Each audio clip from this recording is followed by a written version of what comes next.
બંગાળમાં ટીએમસી 105 બેઠકો પર આગળ જોવા મળી રહી છે। હાલના વલણમાં બંગાળમાં ભાજપ પાછળ જોવા મળી રહી છે। હાલમાં બંગાળમાં કોંગ્રેસને એક પણ બેઠક મળી નથી, કોંગ્રેસનું ખાતું ખુલ્યું નથી। હાલમાં અન્યને ફાળે પણ એક પણ બેઠક મળી નથી, અન્ય અને કોંગ્રેસનું જે ખાતું છે તે ખુલ્યું નથી અને ટીએમસી 105 બેઠકને પાર પહોંચી છે।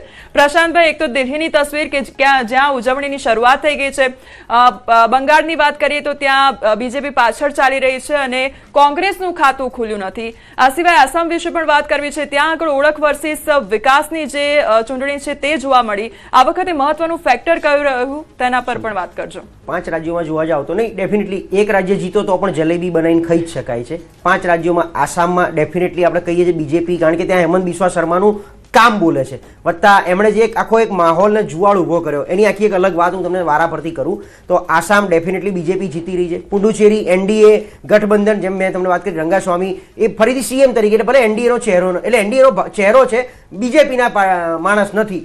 અને એટલે 2 રાજ્યો પુડુચેરી આસામ બંગાળમાં ફાઇટ આપી એકદમ સત્તાથી નજીક રહે, દૂર રહે, અથવા આ વખતે ફરી એકવાર મજબૂત વિપક્ષ તરીકે ઉભરી આવે તો એ પણ સારી વાત છે। આની પહેલા જલેબી હરિયાણામાં ખવાઈ હતી, બનાવી હતી કોઈ કે, અને ખાધી હતી કોઈ કે। આપણને સૌને ખ્યાલ છે કે હરિયાણામાં પણ રિઝલ્ટ આવ્યું, ત્યાં છેલ્લી ઘડી સુધી કોંગ્રેસ આવે છે અને જલેબી એ લોકો ખાવા માંડ્યા અને પછી દિલ્હી એ જલેબી સીધી ડાયવર્ટ થઈ ગઈ। પ્રશાંતભાઈ, શું લાગે છે કે આ થોડી ઉતાવળ થઈ ગઈ છે ખરા જલેબી બનાવવામાં? ના, આમાં કેવું છે, આ બધો માહોલ, ભાજપને આ બાબતમાં આપણે એપ્રિશિએટ કરવું પડે કે માહોલ બનાવવા માસ્ટર છે।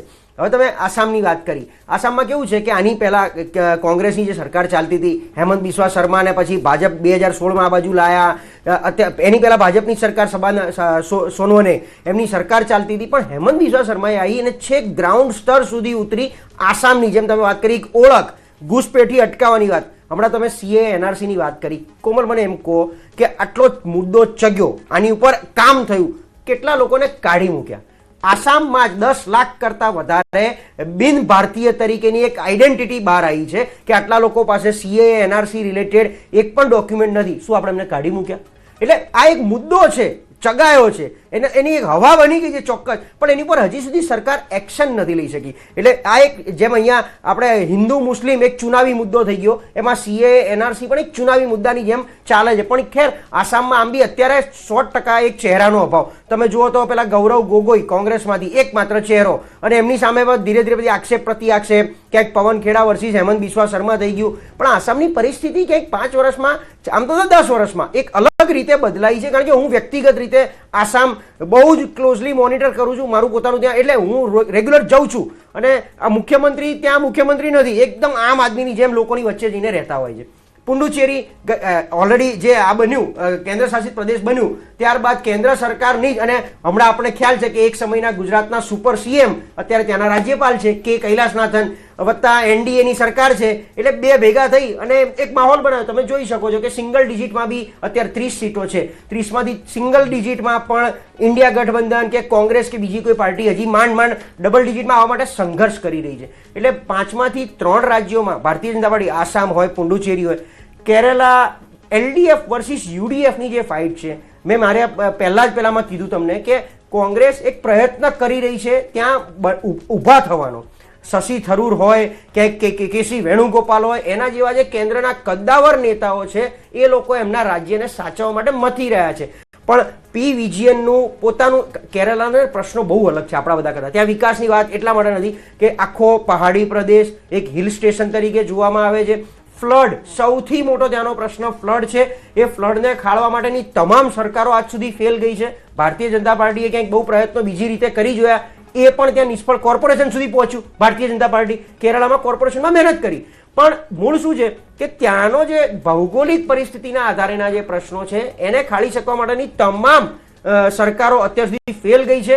એટલે પી વિજયનની જે કમ્યુનિસ્ટ વાળી વિચારધારા છે એ થોડી ઘણી સ્વીકૃતિ છે, એટલે આ 2 વચ્ચે ચાલશે। હું એવું માનું છું પી વિજયન સીએમ તરીકે રિપીટ થવા જઈ રહ્યા છે। જે પ્રશાંતભાઈ, તમિલનાડુ વિશે પણ વાત કરવી છે. ત્યાં આગળ જે ગ્રાઉન્ડ લેવલની પરિસ્થિતિ છે તે કંઈક અલગ જ જોવા મળી રહી છે. જે અંદરના લોકો છે તેમના વચ્ચે જ સ્પર્ધા જોવા મળી રહી છે. એટલે અહીંયા જે મૈત્રીની વાત થતી હોય છે તે મૈત્રી શું માત્ર ટોચ સુધી જ સીમિત છે અને અંદર ડખો ચાલી રહ્યો છે? ત્યાંની પરિસ્થિતિ વિશે આપનું શું કહેવું છે? બિલકુલ, ડીએમકે આપણે સૌ જાણીએ કે સ્ટાલિન અને એમના પુત્ર તરફથી થતો સંપૂર્ણ વાણી વિલાસ, ધર્મ આધારિત રાજનીતિને ક્યાંક ભાગલા પાડવાનો જે એમણે પ્રયત્ન કર્યો, પણ તો બી ત્યાં કેમ સ્વીકાર્ય છે કે સાઉથ ઇન્ડિયાના 6 થી 7 જે સ્ટેટ છે એ લોકો હજી પણ દ્રવિડ સંસ્કૃતિ, ક્યાંક ને ક્યાંક પેરિહાર થિયરી અને ત્યાં આખી એક અલગ રાજકારણને ચલાવવામાં આવે છે. અને સાઉથ એ આખા દેશ પર ધીમે ધીમે ક્યાંક ને ક્યાંક એમનો પ્રયત્ન જે છે કે અમે અલગ થઈ જઈશું તો તકલીફ પડશે. અને આ વખતે જે SIR વત્તા મહિલા અનામતને લઈને જેની વાત કરવામાં આવી, તો જોયું તમે સ્ટાલિને એનો વિરોધ કર્યો. EIDMKમાં અમ્માના ગયા પછી ચહેરાનો વેક્યુમ, બધી જ જગ્યાએ ક્યાંક ને ક્યાંક જ્યાં ચહેરો ના હોય ને ત્યાં પરિસ્થિતિ ઊભી થાય. એ પછી આપણે જેમ વાત કરી કે TMC એટલે ત્યાં બંગાળની વાત હોય તો કોંગ્રેસનો ચહેરો ગાયબ થઈ ગયો, અત્યારે આસામમાં કોંગ્રેસનો ચહેરો ગાયબ થઈ ગયો. એમ EIDMKમાં અમ્માના ગયા પછી એમના જે 2-3 એમના પેલા ફોલોઅર્સ આવ્યા એમના પછીના, એ લોકો ઉત્તરાધિકારી જે આવ્યા એ બહુ કાઠું ના કરી શકે, એટલા માટે DMK પાછું રીએક્ટિવેટ થયું. જે ક્યાંય લગભગ ભૂસાઈ ગયું હતું EIDMKના આવ્યા પછી એ પાછું રીએક્ટિવેટ થયું ને આ વખતે સરકાર બનાવી. ત્યાં જે તમે એકદમ મૈત્રીની વાત કરી, હવે TVK ક્યાંથી આવ્યું અચાનક? સાઉથમાં આપણે એવું માનીએ છીએ કે જે એક્ટર હોય હોલિવૂડના બોલિવૂડના જે હીરો હોય એ ભગવાન કહેવાય, પણ એ લોકોએ પણ રાજકીય પાર્ટી બનીને ફેલ ગયા. તમે રજનીકાંતને આપણે જોયા, કમલ હસનને જોયા અને આ વખતે વિજયનને જોયા. લોકસભા વખતે પણ પેલા ચિરંજીવીના ભાઈને પણ ઊભા કરવામાં આવ્યા હતા ભારતીય જનતા પાર્ટી તરફથી. તો આ બધો માહોલ પછી મતમાં કન્વર્ટ નથી થતો. એટલે TVK તેમ છતાં પહેલી વારમાં આવ્યા છે, તેમ છતાં ઘણું સારું પ્રદર્શન કરશે, પણ એમના સપોર્ટથી જો કોઈ એવું વિચારતું હોય, કારણ કે DMK એક સિંગલ હેન્ડ આગળ વધી રહ્યું છે, EIDMK સત્તા નજીક ના પહોંચે, કદાચ TVK સારી એવી સીટ લે તો એ બેનું ગઠબંધન આગળ જતા થાય, આવી એક થિયરીથી TVKને ઊભું કરવામાં આવ્યું છે. તમિલનાડુ અથવા આસપાસના વિસ્તારોમાં ભારતીય જનતા પાર્ટી હૈદરાબાદમાં બી કોર્પોરેશનની ચૂંટણી સ્ટ્રોંગલી લડવાનો પ્રયત્ન કર્યો, ત્યાં પણ એ ધીરે એકદમ કેરળાની જેમ ફેલ ગયા. તો TVK ઊભું કર્યા પછી હજી જોઈએ એવું ક્યાંય માહોલ ના બનાવી શક્યા. અને સ્ટાલિને એક ઇમોશનલ પેલું આપી દીધું બધાને કે જો અહીંયા સરકાર પલટાશે અને ભાજપ જો ઘૂસી જશે તો આખા દેશવ્યાપી નોર્થનું ચલણ વધી જશે, આખો કંટ્રોલ દિલ્હી જતો રહેશે, નોર્થમાં જતો રહેશે અને આપણે બધા અલગ થઈ જઈશું. આવી એક ઇમોશનલ વાત મૂકી દીધી છે અને અત્યારે મતમાં પણ દેખાઈ રહી છે. જે એટલે રાજકારણમાં જ્યારે મનોરંજનની વાત કરવામાં આવતી હોય છે ત્યારે મનોરંજન સુધી જ રહી જાય છે, પરંતુ એ મતમાં કન્વર્ટ નથી થતું. શૈલેષભાઈ, આપની પાસે આ માંગીશ કે તમિલનાડુની વાત કરવામાં આવે તો ત્યાં આગળ હિન્દી થોપવાનો જે મુદ્દો છે તે સૌથી મોટો ઉઠી રહ્યો છે. શું આ તમને ક્યાંક રાજકીય રીતે નુકસાન કરતું હોય તેવું લાગી રહ્યું છે?